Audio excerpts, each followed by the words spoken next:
Good morning to everybody. I hear there's a good crowd here today as well, which is brilliant. And I hope, well, I know that you're going to be really interested in the speakers that we've got today. We're very lucky with the expertise that we have to share with you today.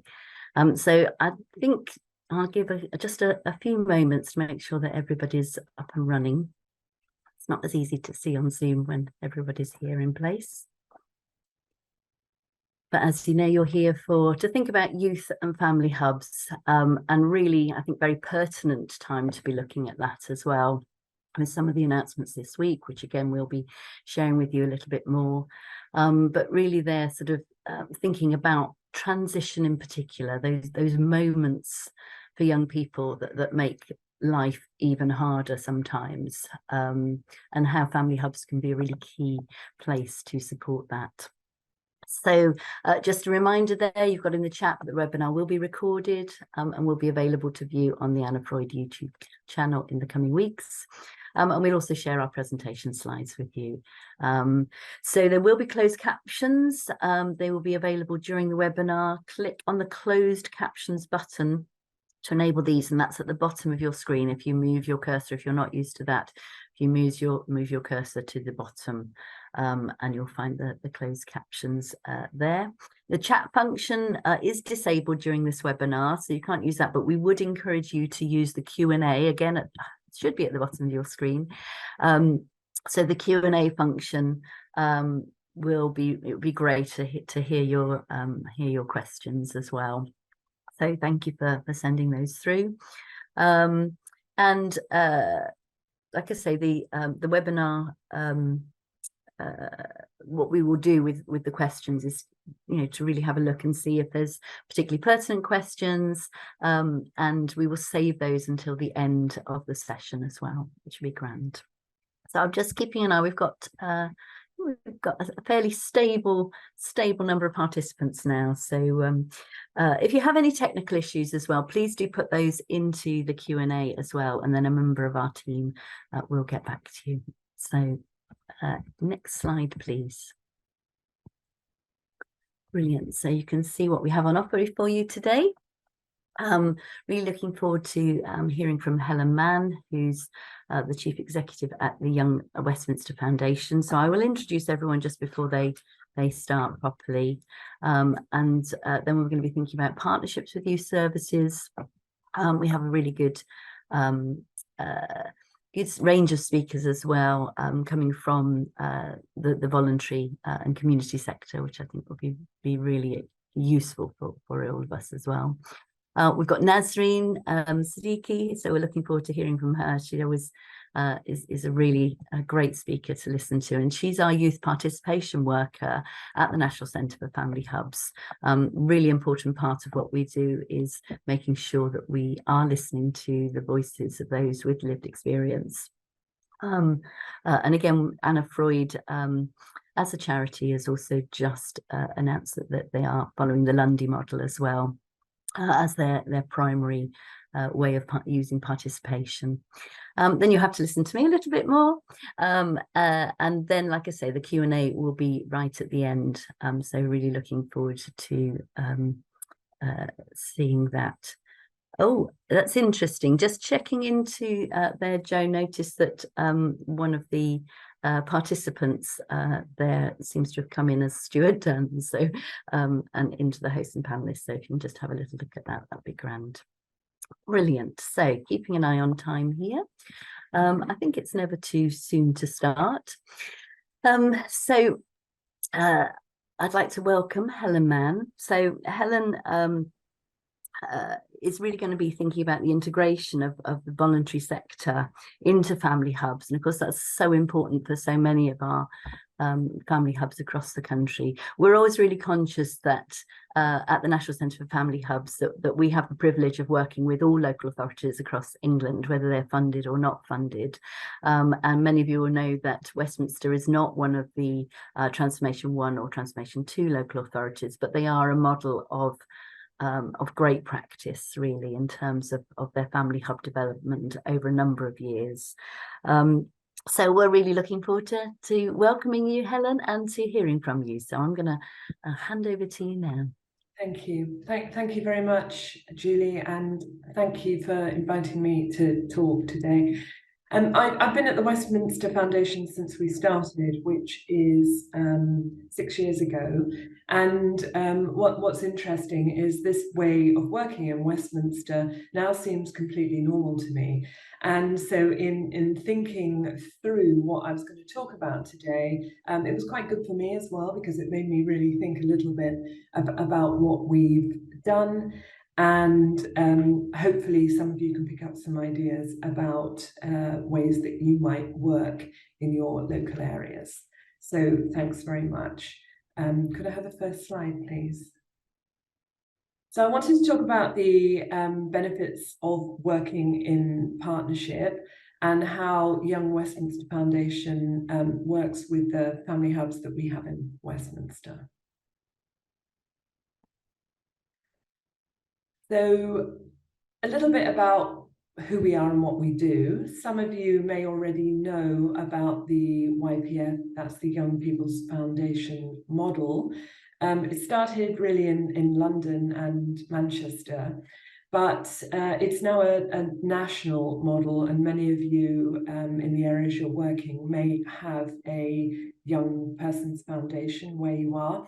Really, it's about working in partnership, and it's about really better outcomes for young people in the areas, but through that partnership model, which obviously is what I want to talk about today.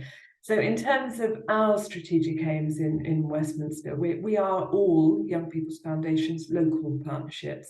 So at Young Westminster Foundation, we are supporting our local VCS youth organisations to become more efficient in a variety of ways. We collaborate cross-sector, so we're not working just with members, we're working with our local council and with businesses and other strategic partners, including the NHS and the police. One of our big aims right from the beginning in Westminster, because we didn't have any local funding apart from a very small amount to set up, but the youth sector didn't have funding at the point that we came into being. So very much one of our focuses has been to increase local funding in the youth sector. And we do that in a variety of ways, both with corporate investment, but also with funders who are interested in putting more money into Westminster. And really, we want to be seen as the go-to organisation for people who want to know about the youth sector in Westminster, be they a local business or be they a kind of area of the council that hasn't got the time to do that. And I think the interesting thing when we started looking at it is that our partnership and our theory of change very much mirrors the outcomes of early help. The next slide is a more visual way of describing what we do. So we describe ourselves as a supporter for our members, a collaborator with the local council and other businesses. We're an active listener as well for local young people and youth workers. And we are really keen that the voice of young people is heard throughout the borough, amplifying and advocating for local issues. And finally, we are a fundraiser, as I've said, to bring more investment into the sector. How we work with early help is interesting. I think it really, to sum it up, is because we have a lot of synergy with the outcomes of the early help and the hubs themselves. And I think that it would be fair to say that we've now become an integral part of the early help system, and really have created a framework for youth provision. So not just for those younger age group, but actually right up to teenagers. Our aims really do dovetail well with the early help and family hubs, and as a result, the connection between us is inevitable. And I think working with people within the early help system over time has really helped that. Collaborating and really sharing an aim of improving the lives for young people across the borough is important to both parties. Just looking really at a couple of maps that might help you visualize a bit more how that working together really helps geographically. So we have family hubs in Westminster. We're really a borough of three distinct geographies: the northeast, the northwest, and then down in the south. But the next slide shows you as well how that really matches up. So we have a model of youth hubs in Westminster, and they are geographically placed. There's more than three, but geographically we're able to group the hubs themselves together. So really that is helping the integration from a really early stage. I wanted to talk a little bit about what I see the benefits are to this joint approach for the early help system. I think the first thing that struck me when I was thinking this through is that we are able to represent, and we have as members, we're a membership organisation, around 100 members delivering services to children, young people who are aged between 0 and 25.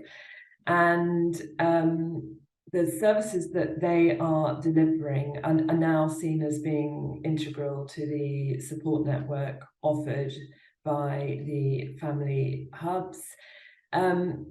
What this really means, thinking it through, is that we have a whole set of different skills and knowledge which can be pooled, which allows us to really start thinking about approaching issues and problems in a different way.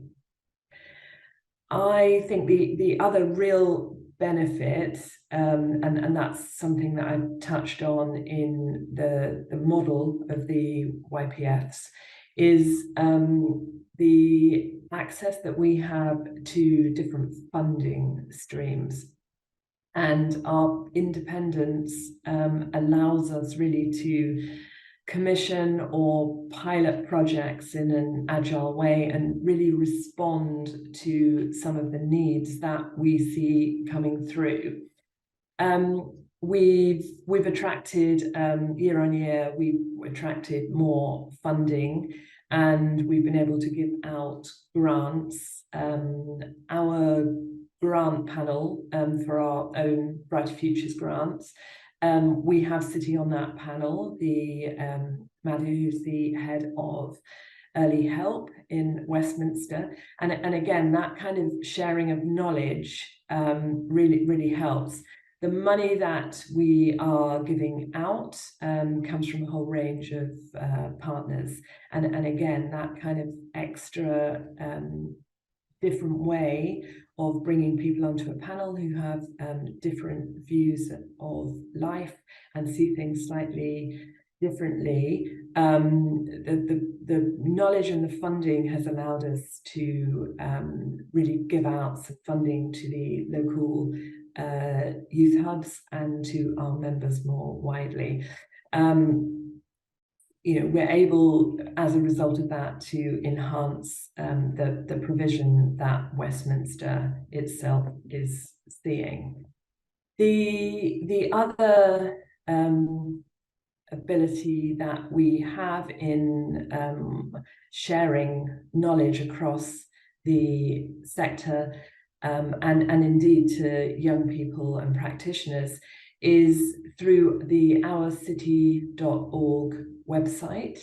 We host an online platform. Our City is an online platform which really gives you understanding and a view of exactly what is happening in Westminster. So you can search by your local area, you can search by the activity you want, and it was developed in response to a piece of research that we have done, that we continue to do every 3 years, asking children, young people and parents what they like and what they don't like about living in Westminster and what could be improved. And we were told that better communication about what's going on locally is something that young people really would like. And so youth organisations and the family hubs are able to upload their own schedules of what's happening, and people can go on and find out what's happening, which is a real kind of benefit for Westminster. I suppose the other way that we talking about what our work actually looks like in practice to make that partnership between ourselves completely integrated is the fact that I, as a CEO, and Madhu, as head of Early Help, co-chair the Early Partnership Board.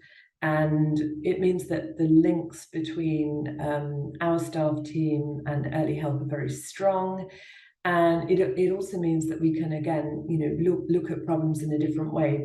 The way a youth worker and one of our members may see solving an issue might be quite different to a health visitor. It's not that one's right and one's wrong, it's just a different way. And sharing that knowledge across the workforce, I think, brings real benefits to everybody working in the system.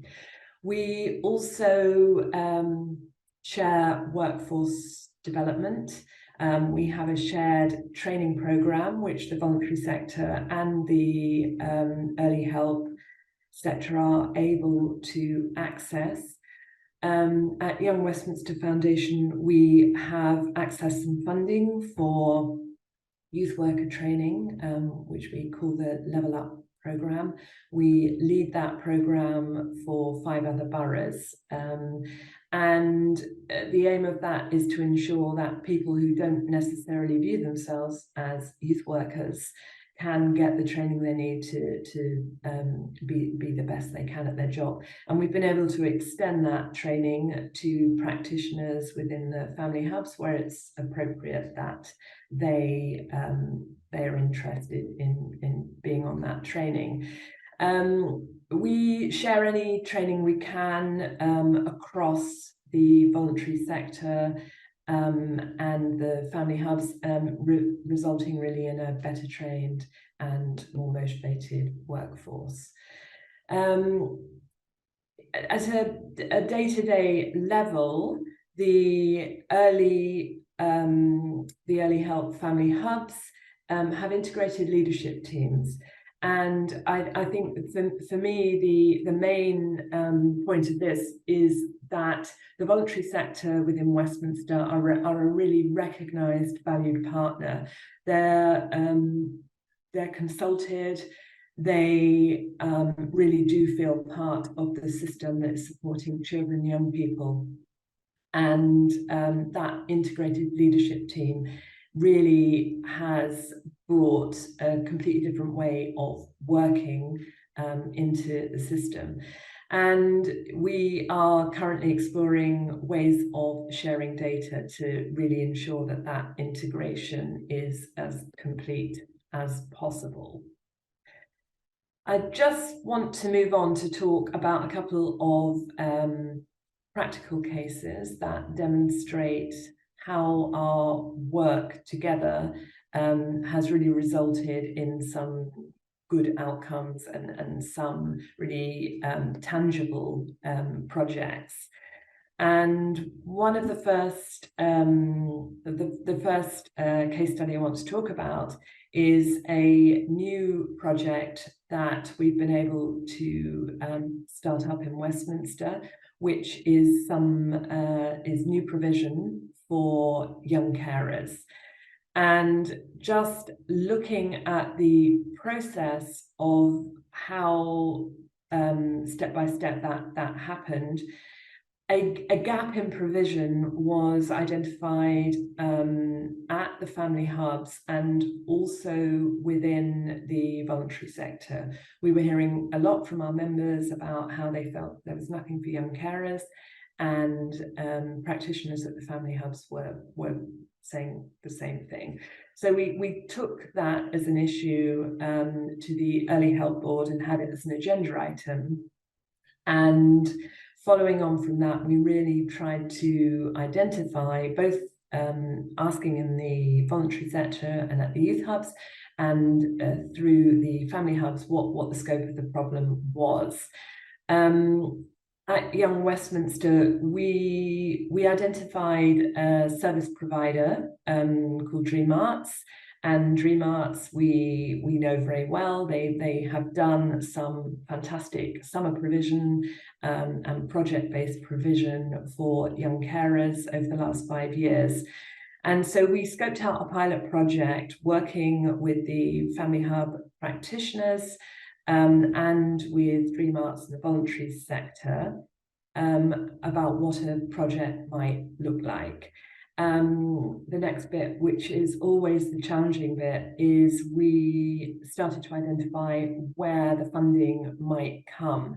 And I think that this, to me, is really one of the great benefits of working in partnership. Early Help just did not have enough money to fund the whole project. So we were able to put a little bit of funding in too. And the project started, and we have regular steering group meetings with Dream Arts and ourselves and one of the family hubs to monitor the pilot project, which has been fantastic and has actually expanded. And I'm delighted to say that we were able to introduce John Lyons Charity as a partner to expand and put 3 years funding into the project.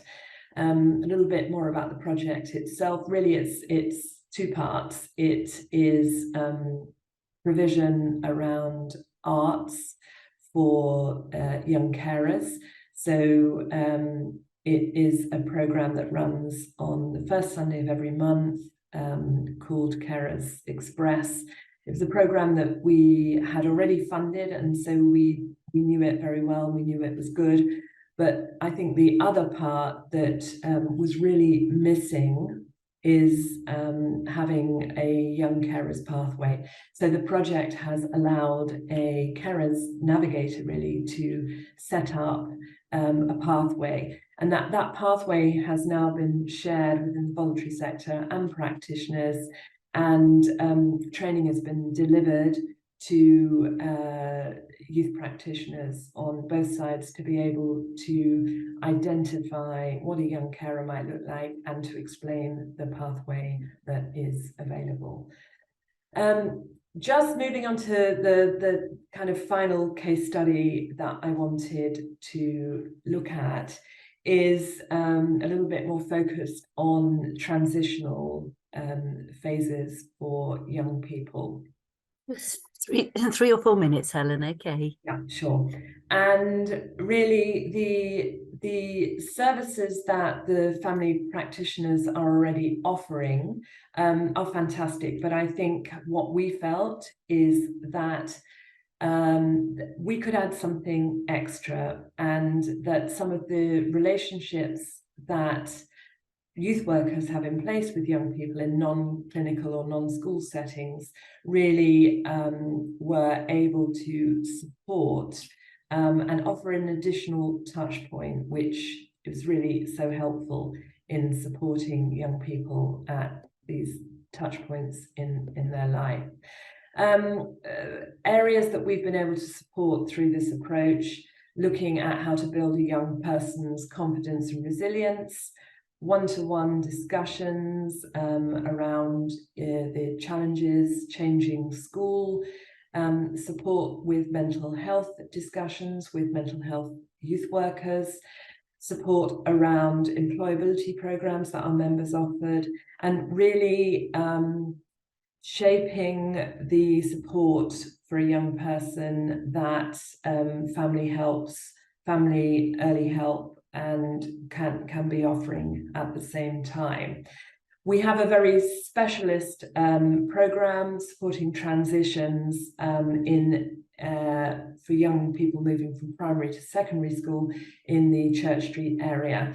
And this supplements really the transitions programs that early help practitioners are already offering. The early help inclusion leads meet to discuss how they can support parents, and at the same time we have been able to supplement this with a program that's been funded by the VIU, supporting a particular cohort of young people who are moving from primary to secondary school.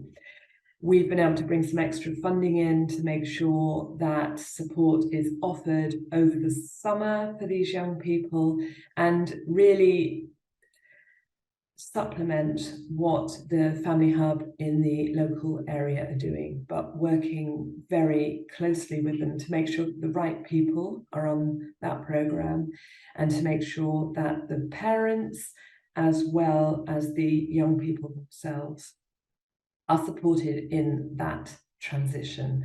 And that program started again as a pilot, but 3 years on is running and works continually to support a group of young people, and then support them as well when they get to their secondary school. I think that's just about it from me. What I would say is that if you'd have asked me if we could have done all this 5 years ago, I'd probably have said no. It's been gradual, but it's fantastic. And I now have a lot of colleagues who are not in the charity sector, whose views are very important to me when I'm making decisions.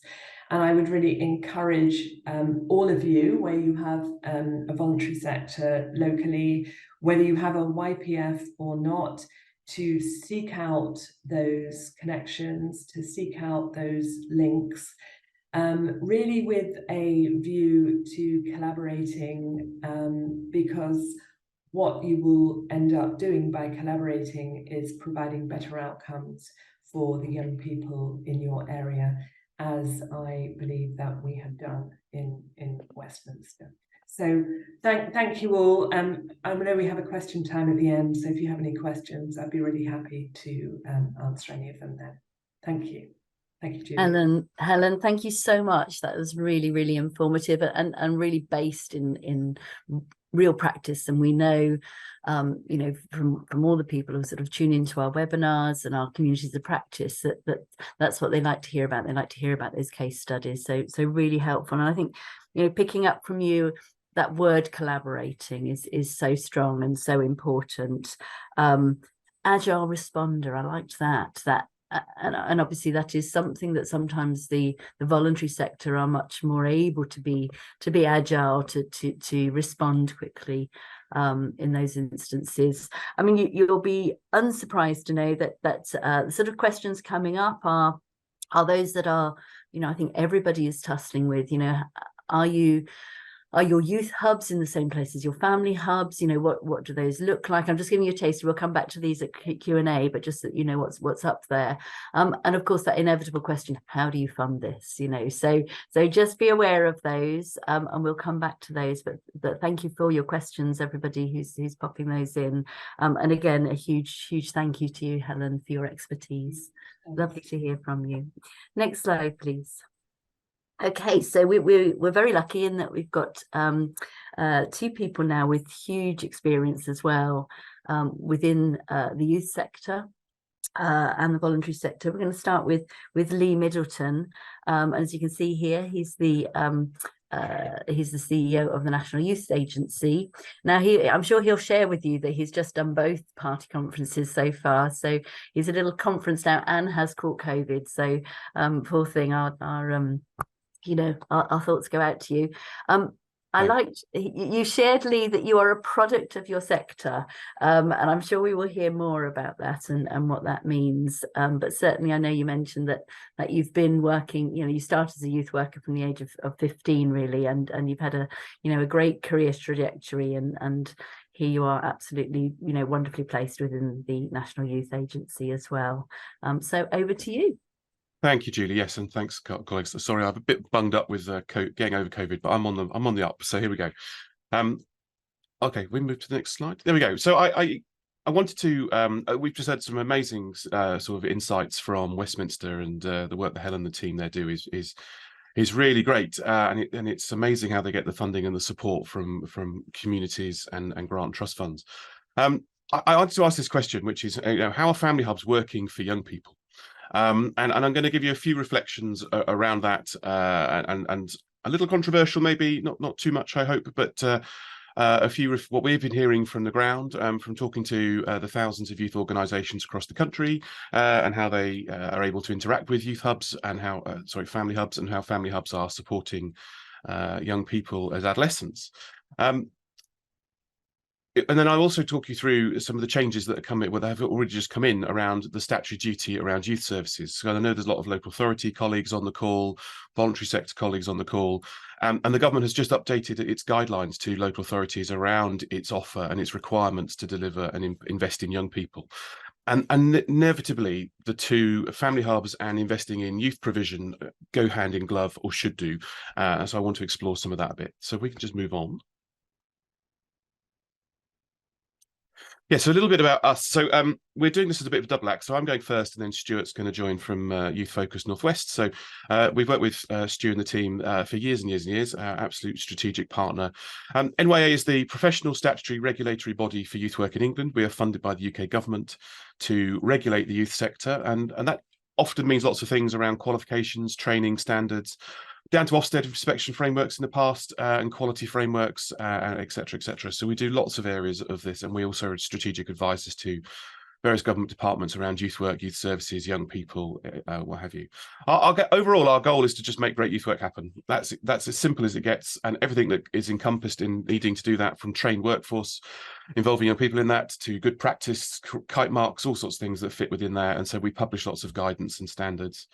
And I know Stu will introduce the regional youth work unit, so I'll gloss over quickly. But we work with the 9 regional youth work units across the country. They are sort of the voice of the youth sector in their area, and there's a sort of flow of information up and down between us, which just makes us all better and stronger across the whole piece.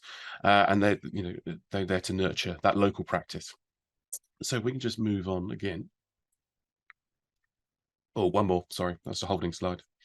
Yeah. So my question was, are family hubs for adolescents? And I think this is an interesting one. I talk to lots of youth workers, go around the country, see lots of youth centres and projects, and I've visited a good number of family hubs in my where they are, and I took the text in white here. Family hubs are designed to provide family early help, or help early when it's needed, from pregnancy through to child's youngest years to later childhood and into adolescence until they reach the age of 24. This is from the Anna Freud website.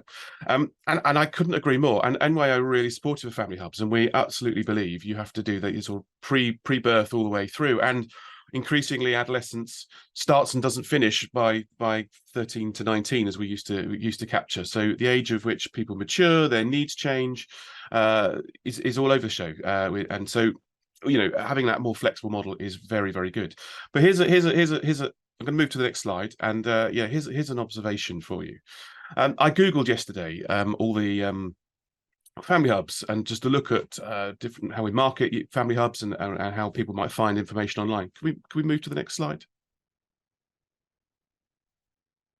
Yeah. So here we go. So and overwhelmingly, these are the types of imagery that comes up when you search for a family hub. You get all these lovely pictures of very small children and toddlers and babies, and very, very few, if any.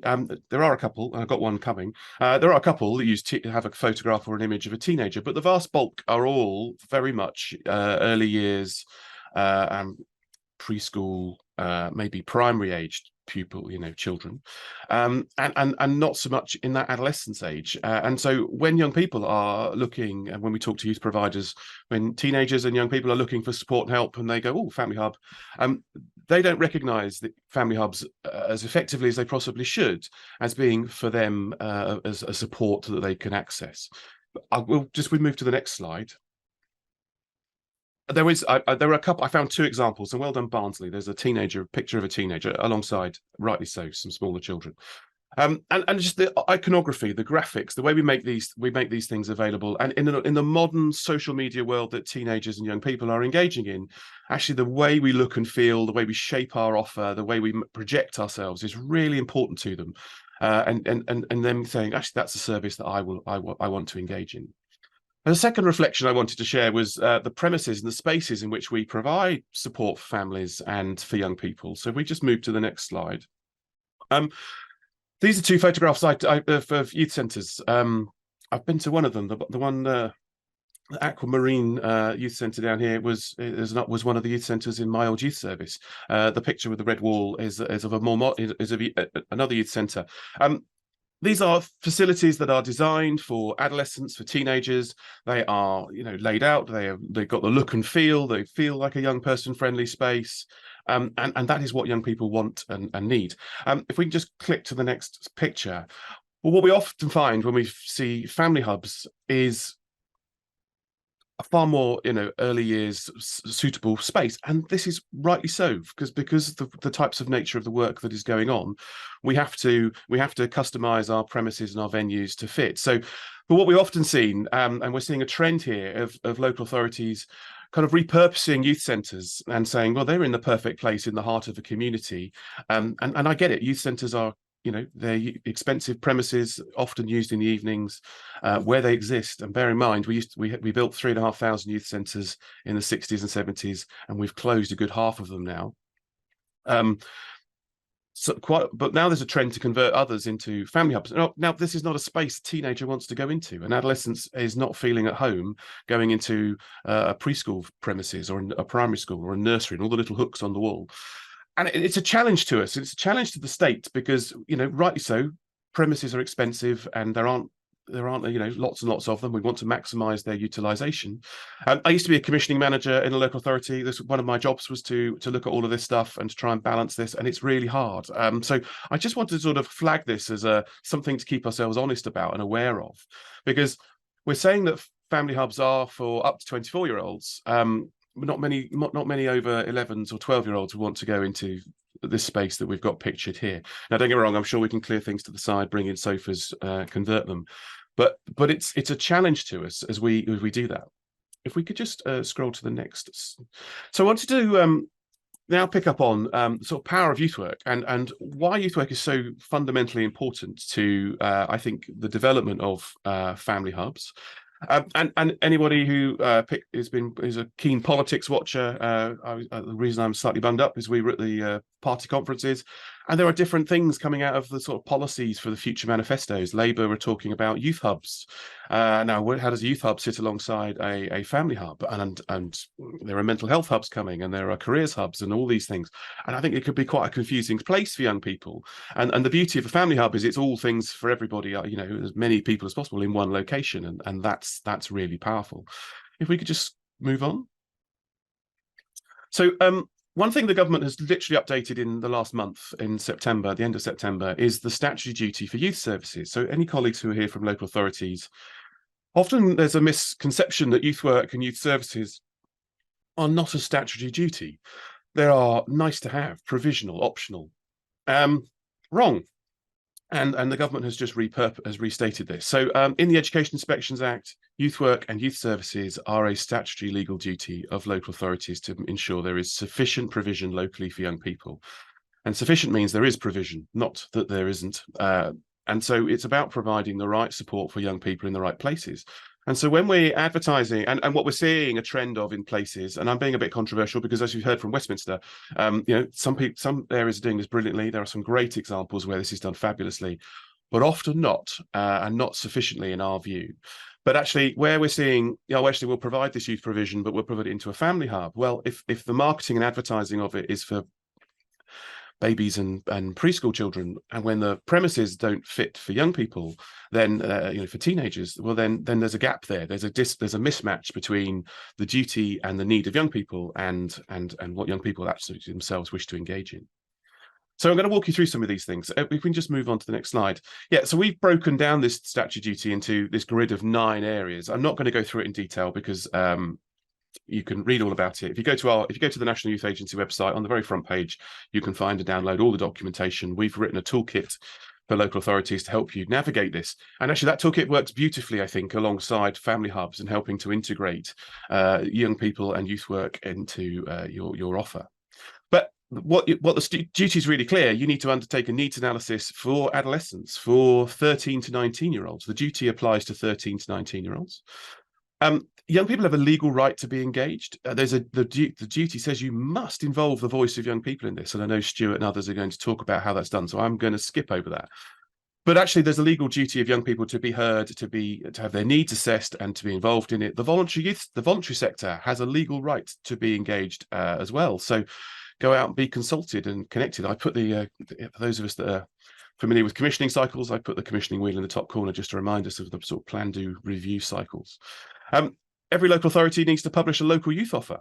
That youth offer needs to meet the needs of young people. They don't have to deliver that youth offer. I think this is something that's quite important. But actually, the voluntary sector, if there's sufficient provision within the voluntary sector or within schools and other providers, well then that youth offer would be met. That duty could be met. Overwhelmingly, that isn't the case. I mean, almost nowhere in the country would I go and say this duty is sufficiently met. But this is a start, and we wanted to make sure that as we're planning the development of family hubs and rolling them out and expanding them and looking at the offer and reviewing what we do, then build this thinking into what you're doing. A sort of an interesting fact: young people, teenagers, adolescents spend 85% of their waking hours outside of school. Yeah, we expect a lot from our school colleagues and our teachers. So this is, we have a duty to meet their needs, to improve their well-being outside of their school gates, and this is where this work kicks in. The duty also requires around planning of workforce. So the amazing family hubs are employing youth workers, but are they employing professional youth workers? Are they employing trained youth workers to national standards, and are they following national practice guidelines?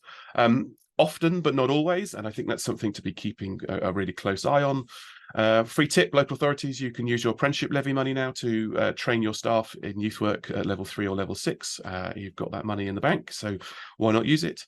There's a national curriculum, and I'm going to come on to that, around youth services, issues around safeguarding, and safeguarding adolescents and young people in that space, and teenagers, and then monitoring evaluation, and the duty sort of captures those. So there's a whole range of things around here that we need to be taking into consideration when we're looking at building provision for young people, and how does that provision slot into the spaces that family hubs create. And these are really important collaborations, and young people fit within a community, and family hubs fit within that community. So there's a synergy here. There's a really positive synergy, which we've heard from Westminster. So I'm excited by this, but I think we've got some work to do to make sure that we build sufficient provision and support for young people that provides the right types of provision and offer that they want. Worth noting, more and more studies that we're aware of, and more young people we talk to, if you think, oh, youth provision, that's a youth club, wrong. Most over 13-year-olds do not want a traditional youth club. That is not interesting anymore. In the modern world of Xboxes and social media and online and digital technology, what they actually want to do is contribute to their communities. They want to work together as groups. They want, group work. They want all sorts of different things. But a ping pong a pool sort of lens on youth provision is very old fashioned and is not what young people want in the modern world. That's very broad brush. There will be some out there that definitely do, but it is not what we're seeing consistently across the country. And then the last slide then, I think, from me. So this is the national curriculum. And this is how we articulate the value of youth work. But the curriculum, unlike the school curriculum, puts young people at the absolute centre of everything, builds their participation, their empowerment, their education and equality. of access and all sorts of equalities for young people around that. And then you'll see the wheel of 10 themes. And this is how we can articulate the breakdown of how the intervention and support and development work that youth workers provide to young people, and how that breaks into arts and heritage. And that can be cultural awareness, that can be their, you know, as well as using arts sort of as a tool, as a methodology, breaking it down to their economic and financial well-being, helping young people plan for their futures, all sorts of things. And you can use this wheel. And all youth provision in the country should be utilising the national curriculum. And as you're planning your offer, you're looking at what you're doing, you're evaluating the difference you're making with young people. Take this into consideration. All this is on our website. And then next slide. And then this is the last slide. So what we passionately believe at the MYA is if you have really qualified, you have skilled youth workers, you give them the training, the skills to do what they need to do for young people, and they give them the tools, the spaces, the equipment, the environments in which to deliver really high quality youth work, we achieve incredibly impactful outcomes for young people. There's lots of studies and work going on around all this stuff. And then I put the pyramid of training here. There are degree qualified youth work professionals, and Family Hub should be having these embedded. If we look at some of the announcements coming out of the party conferences, they were talking about putting 4 professionally qualified youth workers in youth hubs. I see youth hubs and family hubs coming together at some point. So I know, let's have a think about this. Brilliant. I think that's it from me. So I wanted to just give you some reflections on what we've been picking up across the country, but also an awareness of some of the changes that are coming in terms of the statutory guidance, and trying to stimulate some thinking around how youth work and youth hubs and family hubs all sort of blend together for young people. Thanks.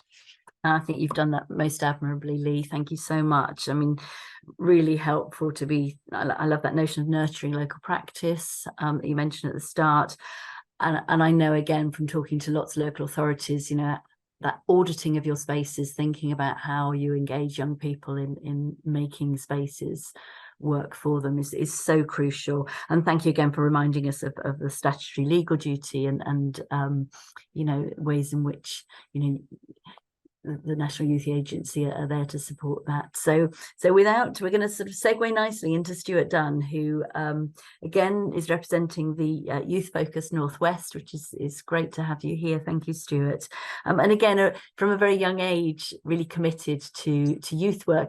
And you mentioned the sort of commonality, that passing down of generations, where your mum was a youth worker as well. So over to you, Stuart, and we look forward to hearing what you've got to say.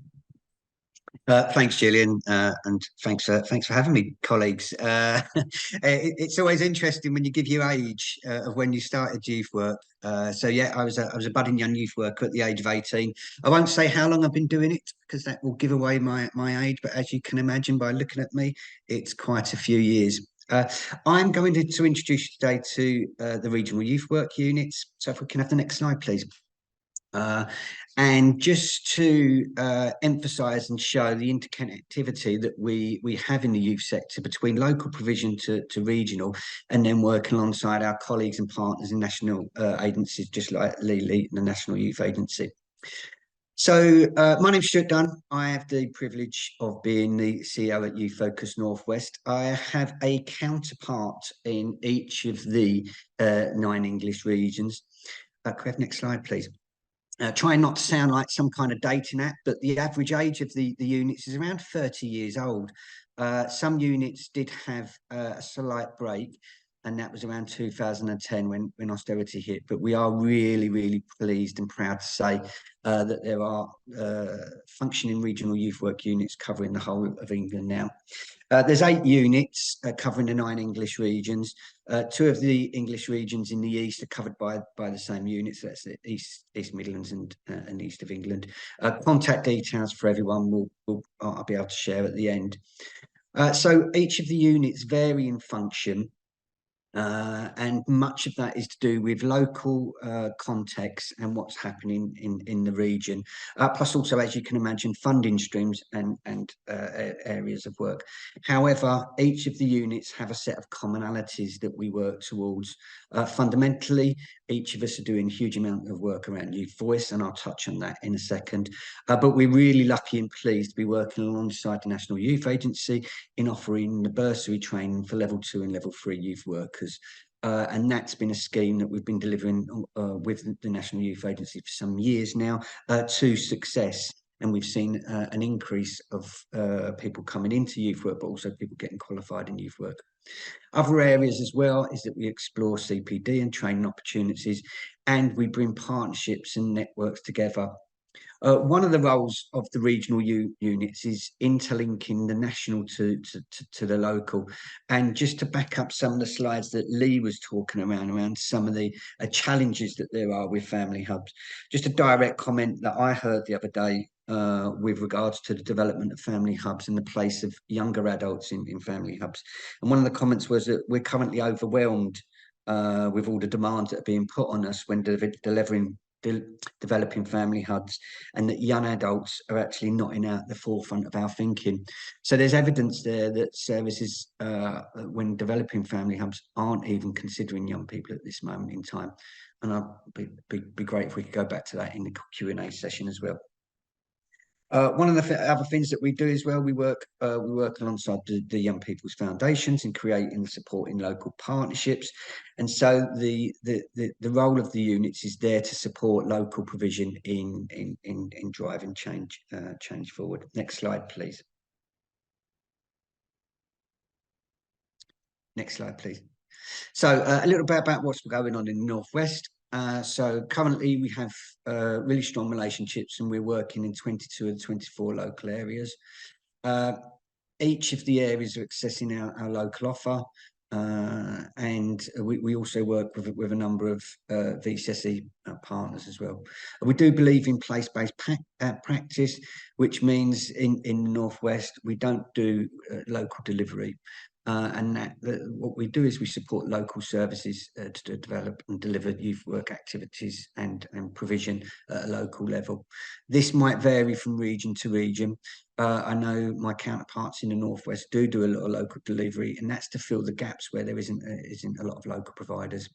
But strategically, we sit on a number of boards and groups and have particularly strong relationships with health at this moment in time. So I currently sit on the Northwest Transformation Board for Health, and also sit on 2 of the ICBs as well, primarily around ensuring that children and young people's voice is inherent to everything that's happening around health. And where we are currently is that Youth Focus Northwest has had a lens on Greater Manchester since 2017. This was brought together because of our work on the Youth Combined Authority, but we are starting to measure the impact of that across Greater Manchester. Anyone that's interested can find that we've got a 5-year strategy, and that's split down into 4 areas. The 3 areas that are responsibility of delivery is around, we deliver lots of youth voice activities. We split that down to 2 themes. One is around structured youth voice stuff, and that can be things like forums, young inspectors programs. We do have a great young inspectors program working across Greater Manchester Health at this moment in time. We also support a number of formal participation structures, such as the Youth Combined Authority in Greater Manchester, and there's a great youth forum that we have across the Northwest called Youthphoria. But also around that youth voice stuff, it's about how do we capture young people's voice in creative methods as well, so working around arts-based participation. And then, as I said previously, the other 2 areas is around how we develop training and bring people to partnerships together. Next slide, please. All of the work that we do, and this will probably feed into the next presentation that you're going to see, is that we do utilise the Lundy model to children and young people's participation. Not on this slide, but there is a national leading Lundy network that's being led by Anna Freud, and the next meeting of that group is in London on November the 20th. Details will be coming out soon. But the Lundy model for children and young people's participation has been growing in speed across the Northwest. A number of local authority areas are working towards it. I know that the family hubs are working towards it. And what this provides is key common language where organisations can work with young people to ensure that they have a meaningful voice. So at Youth Focus Northwest, we have got a training program that sits alongside the Lundy model. So we've got Lundy 1.0, which is an introduction to the Lundy model to children and young people's participation. Lundy 2.0 is about how you enable and enact voice and participation into strategy. And then Lundy 3.0 is working with young people around the Lundy model. We're happy to share that with colleagues as well. Next slide, please. So just to finish up, is that the contact details of each of the regional units are on that slide. I would please implore people to get in touch with your regional units. As I say, they all work and vary slightly differently, but all have got a keen interest to ensure that youth work develops locally, particularly interested in family hubs. Thank you. Stuart, thank you so much. I thought we were going to have a sort of strong theme of transition, which we do. This all supports transition of young people, but actually that word of collaboration again has come through so strongly in what you've been talking about. So thank you very much, and I'll definitely sort of pick up that notion of consideration for all young people in family hub development. I think that's fascinating hearing that feedback that you're getting as well. Partly about, I suppose, the challenges that local authorities or those developing family hubs are facing, but also, I suppose, making sure that it's a priority and a commitment. So we will come back to that. Thank you. So welcome to Nazreen Siddiqui. It's always a pleasure to hear from Naz. So really pleased that you're here today. And Nazreen is our youth participation worker at the National Centre for Family Hubs. And again, as we mentioned, our commitment to the Lundy model, but really right from the outset, it's been important to hear the perspective, to listen to the views, to take that lived experience. And Naz is going to share some of that with us today. So welcome, Naz. Thank you, Julie. Yeah, hi, my name is Naz. I'm the youth worker for the National Centre for Family Hubs at Anna Freud. And I just want to clarify that in my session today that I will be speaking about the experience of young people accessing youth services and not so much my volunteer experience, as it may have mentioned in the agenda. But yeah, I'm just going to be focusing on the transitions present in a young person's life while accessing services. So if I could have the next slide, please. So I've just kind of made a mind map because I wanted to illustrate the different transitions in a young person's life and what I think workers involved the young person's care should be aware of. So I've categorized the different areas of transitions, but of course, there's probably an unlimited number of areas that are personal to the individual. So I've just selected some more generic ones such as education, social life, employment, more importantly, the young person's first steps into employment and how they over time will start thinking about their career and what their aspirations are. As well as another category that I've mentioned is identity and how that young person is evolving, and they're making that shift from child to adolescent to young adult and the rights and responsibilities that they will gather over time. Yeah, and then if you could just go to the next slide, please. So the next thing I wanted to do is have a bit more of an interactive part to my session, if time allows it. So I just wanted to walk you through a case study that I've made based on my lived experience. So it is an autobiographical case study, and it just details my transition through mental health services between the ages of 17 to 18. So we'll see in our first icon that, so NS is 17 years old and has needed to take a year break from education due to mental health difficulties and is looking to start a new sixth form. NS is under the care of CAMHS and will be discharged on her 18th birthday. NS knows her 18th birthday is coming up, but there is no action plan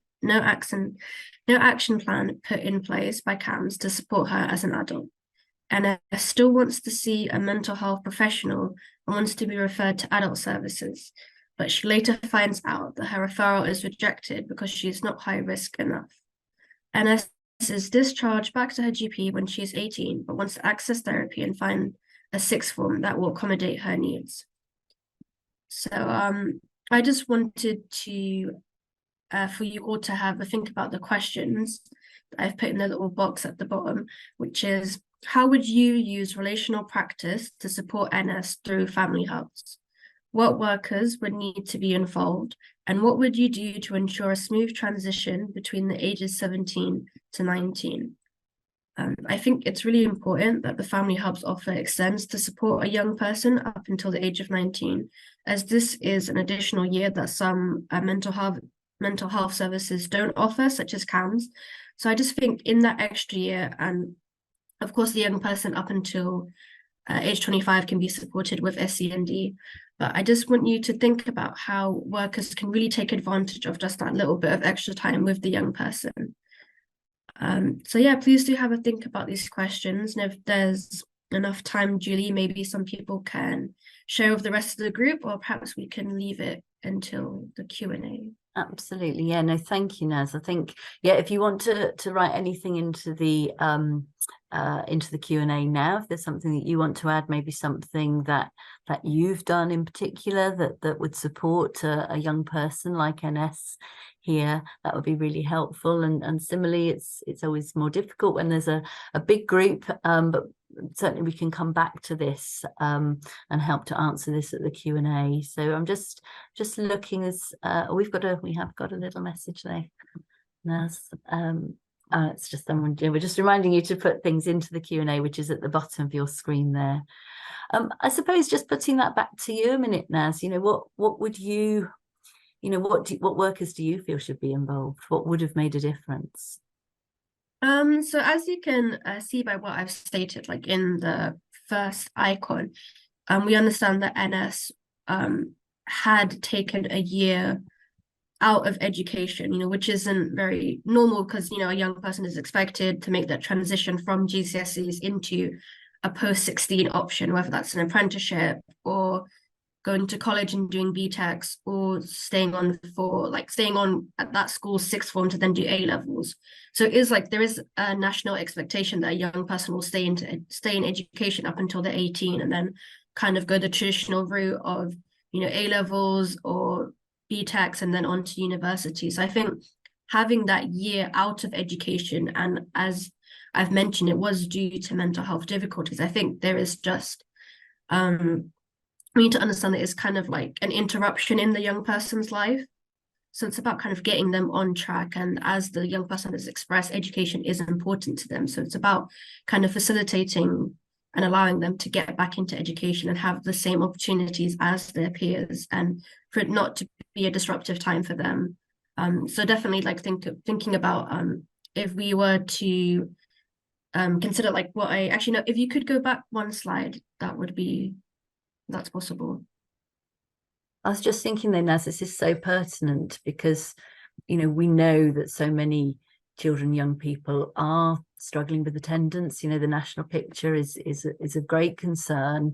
And I loved what you've just said there, because it's so easy to look at that as a deficit, so easily to look at, that young people aren't going to school, that attendance is a problem. And here what you're saying is a young person who absolutely values education, that needs some help to get over that hurdle and what that looks like. Helen's mentioned as well from Westminster that they've got specialist mental health youth workers within the youth hubs as well, and again that might be a real key. And Paula, can we nip back a slide? I've cut across your thinking stream there probably, Naz, but back to... Yeah, sorry, no, it was just to mention like if we look at the education section, how there's all these different opportunities, all these different like elements of education, and for that young person to kind of make that smooth transition, from GCSEs to then a post-16 option, then to university, and kind of then it's like even the transition from GCSEs to A levels, I know I found particularly difficult because there is that emphasis on your own independent learning, which of course is then a skill that you would then take on to university, as in university there's not really anyone to hold your hand. So I feel like it's kind of like there's like loads of different elements that you would have to help a young person prepare with, and how they kind of interlink with their own mental health and how that's going to have an impact on their education. So yeah, education was just, you know, it was like just a small yet significant part in the case study I've mentioned. So yeah. And I think picking yeah. up on what, you know, Stuart was mentioning, wasn't he, that was it Stuart or Lee, sorry, that reminding us that 85% of a, you know, a young person's time is out of school, you know, it's not within school, but of course education, you know, is still a major part. And of course for many young people where there may be, you know, where maybe some of the outward expressions of that anxiety, of those mental health needs sometimes result in them being, you know, being excluded from school as well, or quite often result in them being excluded from school. And so that route sometimes through a pupil referral unit as well can be quite an important aspect. And again, you know, you're using words like opportunity. You're so, you know, it's so lovely talking to you, because you just remind me all the time of looking at things with a different lens, of saying, actually, yeah, look at this, let's look at this positively. So thank you for that. I mean, identity, talk just a little bit about identity, because I'm absolutely with you. I think this is so key to, you know, actually moving on through that stage into adulthood, into employment, you know, beginning to form your professional identity as well. And just seeing how you've, you know, and I'm sorry because this might sound patronizing, I certainly don't intend it to, but seeing how in the time I've, you know, worked with you, that you've blossomed and grown, and your opportunities have really grown. That's thinking about maybe how your professional identity has changed and your personal identity. Any thoughts on that? Yeah, so I feel like with identity, like I feel like it has been, I mean, it was mentioned by the previous speakers about how like a young person, they're not gonna feel very welcomed in an environment that's suitable for children. So that's like something that's really important to consider when making the physical space for family hubs, is if it's too child-centered, a young person isn't going to enjoy it, because like as a young person, identity is such a big deal for them, because, you know, they are making that transition from, you know, from a child to a teenager and then to a young adult, you know, such as myself. And it's like over the time, you're going to gain more responsibilities, you're going to gain more rights, you're going to have more knowledge of your own rights, and you're going to have you're going to like, you get the way you carry yourself also changes over time, and then you start having a different perspective on things. And, you know, like I guess like you kind of want to tear away a bit from the whole idea of being a child, you know, and stuff like that. And yeah, I guess just with my sense of professional identity, like it's definitely been a journey, because I remember when I first started at Anna Freud, I didn't feel very like I had a bit of imposter syndrome, like I didn't really know where I fit in. But over the time, like it's improved, and I feel like, you know, like it is good for me to kind of draw on lived experience, especially because I kind of use stuff that is quite like stuff that I know I've kind of gotten over and have more of a reflective outlook on. Like, for example, the case study emphasizes like the part of my life where I was 17 to 18. So that's like something that I feel like is further enough in the past that I can talk about it from a different perspective now than whether or not if I was like closer to that age. So yeah, I feel like just like over time with my professional identity, like I've understood like the importance of using my lived experience and how I can use that for career opportunities. And yeah, I just feel like over time, my professional identity has improved a lot, and it also kind of interlinks with, once again, education, because like, you know, I'm also a university student, so they both kind of go hand in hand they both kind of build up on each other. And you're doing your creative arts project as well, which is just as well, really, really exciting. But again, you've just like hit the nail on the head, really. You know, that, you know, people like myself, you know, we're absolutely signed up to participation, signed up to making sure that we, you know, we hear the voices of young people. But what you're saying there is sometimes that's not the right time. Sometimes it's too close. You know, sometimes we're wanting people to share, but what are we going to do with that?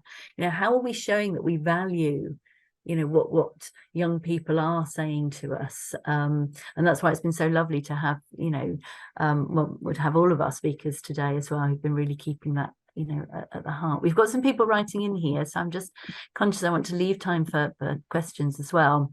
Heather saying, I think family hubs will play a big part in this level of support, especially when you're looking at the waiting list for access to mental health support around the whole of England.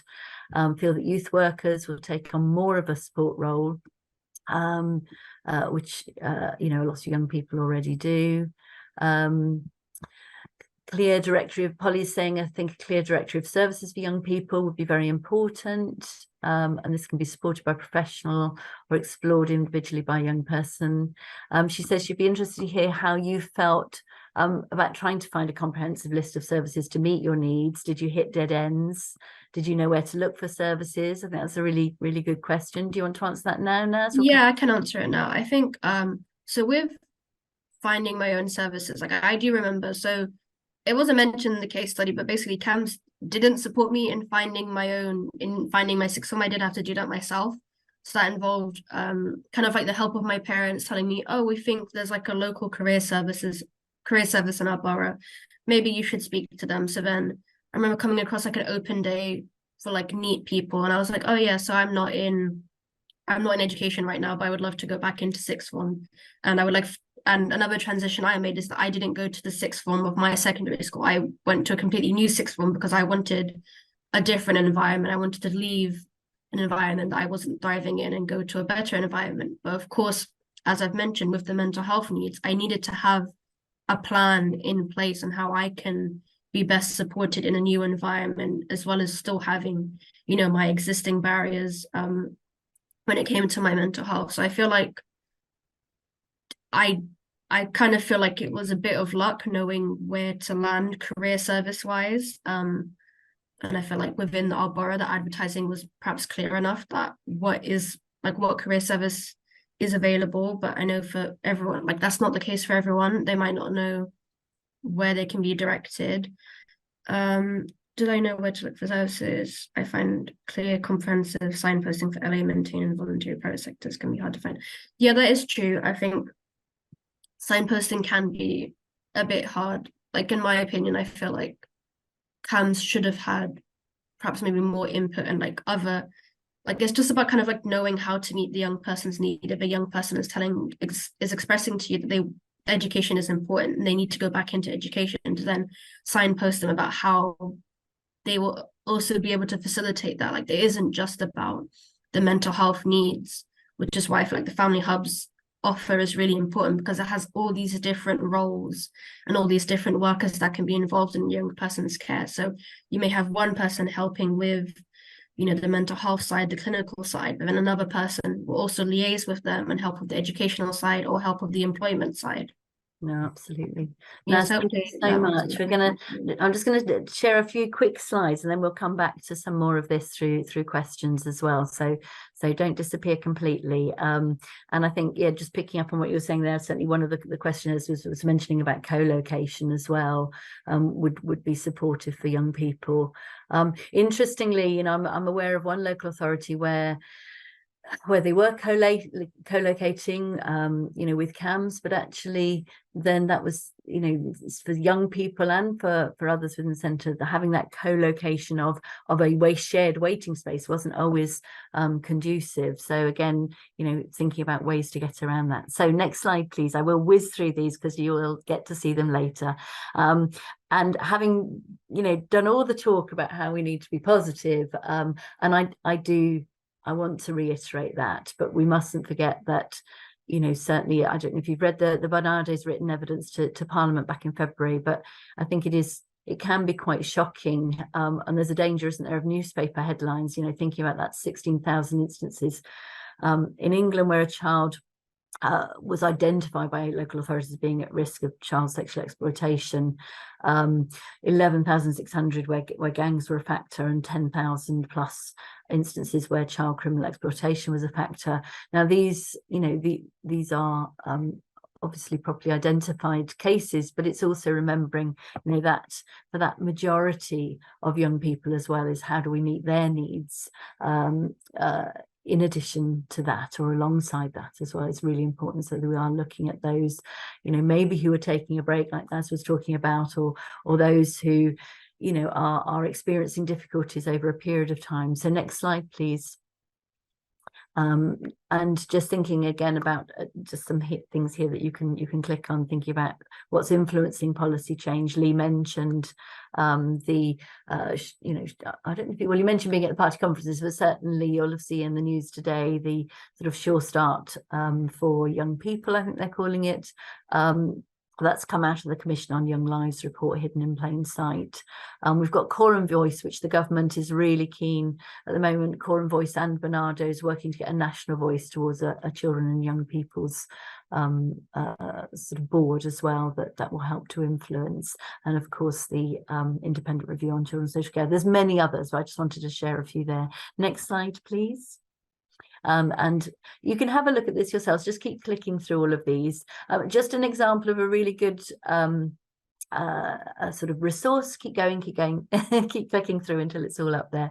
We won't get a chance to read it, but you can read it later. This is from Camden again, and just looking at, you know, although this is obviously school-based, it's just thinking about, you know, within family hubs, it's not just thinking about, you know, how we meet the needs of young people coming in who have a sort of, you know, a standard, if you like, you know, what is a universal experience, but it is actually important to plan and think about how you meet the needs of those who have different experiences, have diverse experiences, and obviously meeting the needs of refugee and asylum seeking young people is really important. So next slide, please.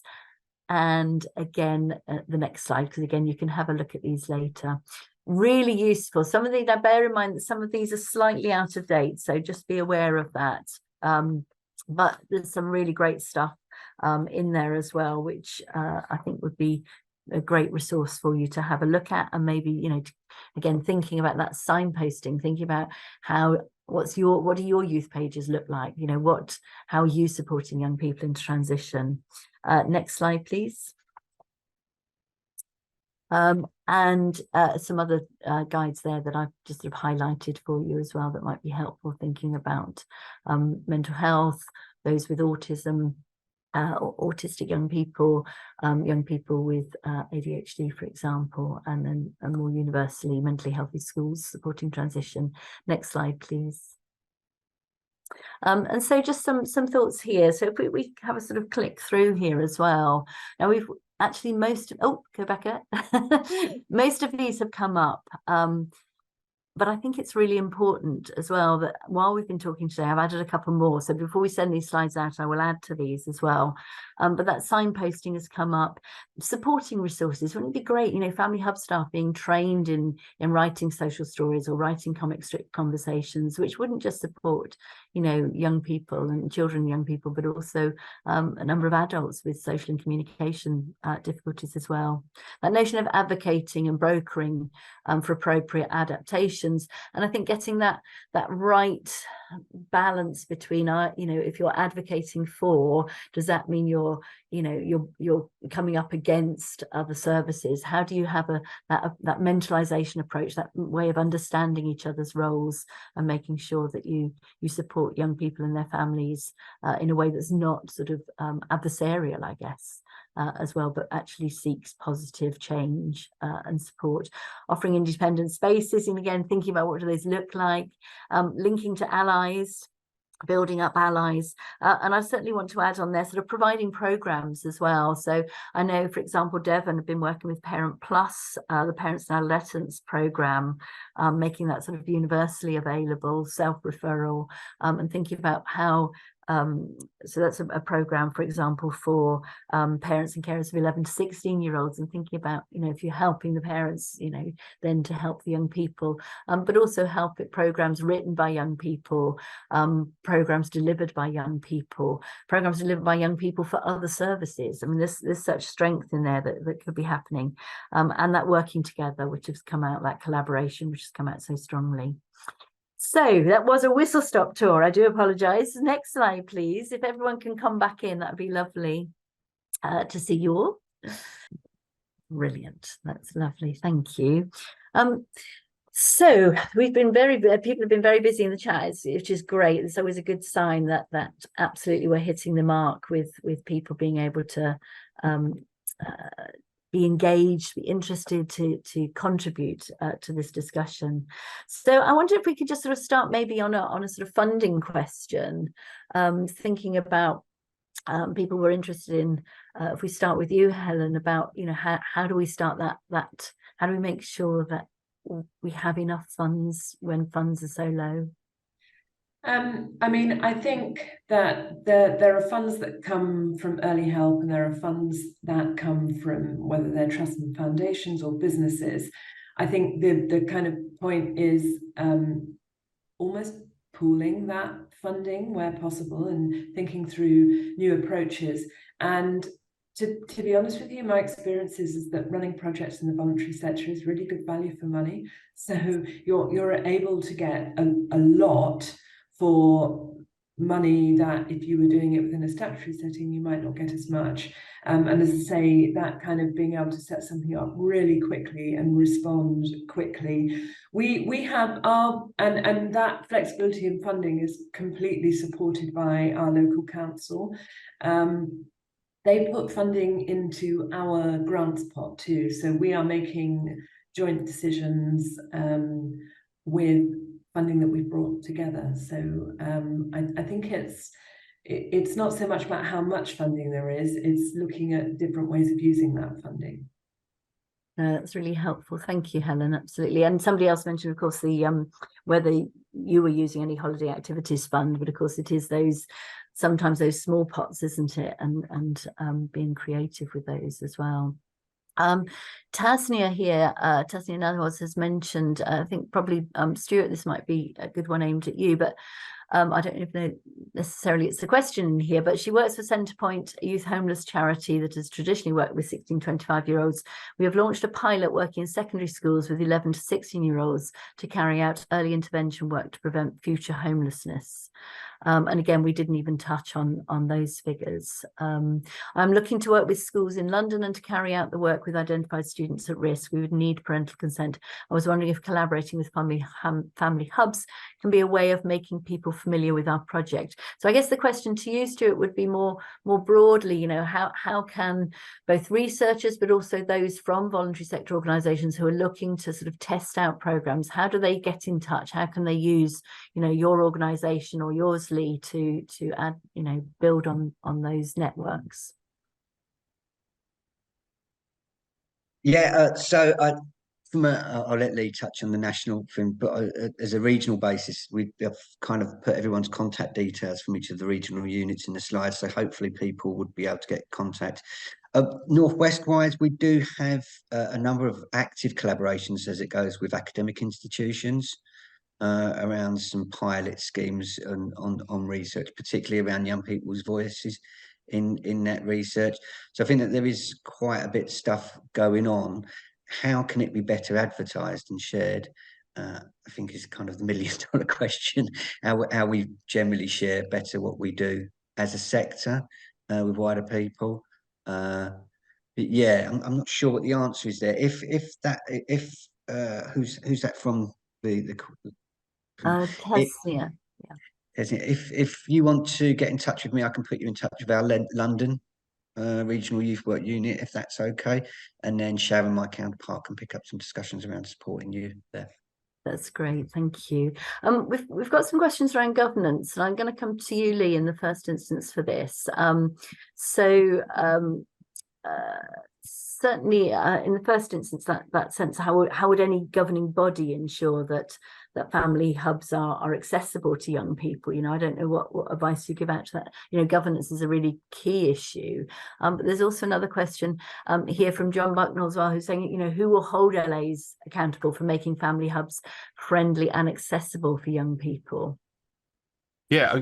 Governance is tricky because I mean it's down to the, you know, whatever structure you've put in place locally to, you know, to set these things up, run them effectively, and monitor and evaluate them. And as long as you're doing that kind of cycle of activity, then you should have the insights around what your local community is needing and what you're responding to. The governance on the statutory duty is the local authorities, tier 1 local authorities' legal duty to ensure it's executed. There is now Secretary of State has intervention powers today. So, you know, if it was ignored, for example, then and the young people could ask the Secretary of State to intervene. That's a bit on the extreme side of all of that. And I think, yeah, it's about putting young people at the heart of everything that we do. And I think picking up on what Nazreen sort of said, if we are listening to our communities, if we're listening to young people, if we're engaging them in meaningfully, and that's not just put a survey around and see what comes back. That is about a dialogue. That's about, talking to parents. That's about talking to young people. That's about giving them the space to have that opportunity, and then utilizing their expertise. A phrase I like a lot is that young people, particularly young people that we probably want to be targeting our support and early help and preventative support. These young people have, PhD in their life, in the PhD level of expertise on being on the streets or wherever, gang behavior, and the exploitation. They've utterly up there. So, use it. You tap into that. Put those young people on the board. Put those young people around the table. Listen to them and engage them. I think that's key. Julie, what was the other part of that question? Oh, no, you've asked me. Sorry, my COVID brain has just forgotten the second part. Well, we'll move on because I'm conscious right. of time. But thank you. That's really helpful. And I think, we know that local authorities often ask us questions around governance, and it is really important. But you're absolutely rightly, it comes back to your. There was one thing I was going to add to Stuart in terms of connecting nationally and getting information. The youth sector has built a new web platform called YouthWork One. So if you Google YouthWork One, and ONE is youthwork1.org.uk is the website. On there are forums, there's resources, there's tools, there's ways of sharing, connecting, finding resource. There's a map of youth provision in there from the National Youth Sector Census, where we've been mapping all youth provision across the country. So there's a wealth of resource in there that can help people. It's very early days, it's newish, but it's there to go and use. Really helpful, thank you. I don't know if anyone, maybe Joe, if you're able to just sort of hunt down that website and stick it into the Q&A for people, that'd be really helpful. Naz, I'm going to turn Melissa's sort of statement into a bit of a question for you. It says, as a youth worker, I feel we are the trusted adult. That's, oh no, I do apologise. I had it and then someone adds another question and it's disappeared. Here we go. Right. Oh no, there. I feel we are the trusted adult that supports young people through those gaps, supporting young people to see themselves positively and remap their future self. I mean, absolutely, Melissa. I'm wondering, Nazreen, how you feel about that. Is that, who holds the power here? Is that for youth workers to be having that to see themselves in that way, understandably, but what can young people do to also be helping to shape that view, that way of working? I think that's a good idea, Melissa. I think just drawing on my personal experience, I throughout my care haven't worked with a youth worker. Like, that wasn't something that was given to me. That wasn't something I knew I could do. Like, that wasn't something I was aware of. But I do feel like if I had worked with a youth worker, maybe it would have been beneficial, because like what Melissa's suggesting is that the youth worker can help that young person see themselves positively and remap their future self. So it's about kind of giving agency and empowerment to that young person. They are in charge of like shaping what they want their future to look like. And I feel like it is quite a nice idea, especially like with because like I guess like with young people, depending on who's been kind of helping them along the way, like they're kind of used to like this idea of like of authority figures in their life, mainly from like the education sector, like with teachers and stuff like that. So I guess like with a youth worker, it's like to see an adult who isn't kind of like that authority figure, and they're more of like a collaborator with you, and they kind of help you in like bettering yourself. So I feel like that would be a really nice approach as well. It's just not one that I've had an opportunity to engage with, but it does seem like a nice approach. Thank you very much. That's really helpful. Helen, I can see you responding to the question that I was going to ask, and we literally have a minute. So I don't know if you can just, so thinking about the notion of family hubs, and someone else has mentioned how they use sort of spokes in that sense, as so suggesting that the notion of family hubs appears to blinker local managers into thinking that services have to be delivered from or through the hubs. What work is being done to build on those sort of extended services like yourself? I don't know if you can answer in sort of 10 seconds. Yeah, no, I'd agree that family hubs, as Leah's already said, are pretty often not fit for the same purpose for adolescents and teenagers. If you have local youth hubs, then explore how you can work with them, because that is where young people are going. Don't recreate something. It costs an awful lot of money to do that, and it probably exists locally where you are. This kind of idea, your voluntary sector are your equals. Work with them and share resources both ways. And if they need a space to run a project, that's where we work in youth hubs, in maybe holiday and activity funds, if we haven't got enough space. Thank you so much. And that just leaves me to say a huge thank you for your expertise, for sharing your experiences today. I think it's just been, so rich, so valuable. You will, everybody, all our participants, you will be directed to a feedback form. So we are really grateful. We do build on those. We do use those to, to model how we present to you. So we would greatly appreciate you spending a few minutes on that. But just a massive thank you once again to everybody. And we would love to hear from all of you as well about the work that you're doing with young people and the difference hopefully that is making. We don't have any answers, but hopefully we have helped you to carry on that conversation. Thank you very much, everybody, and enjoy the rest of your day.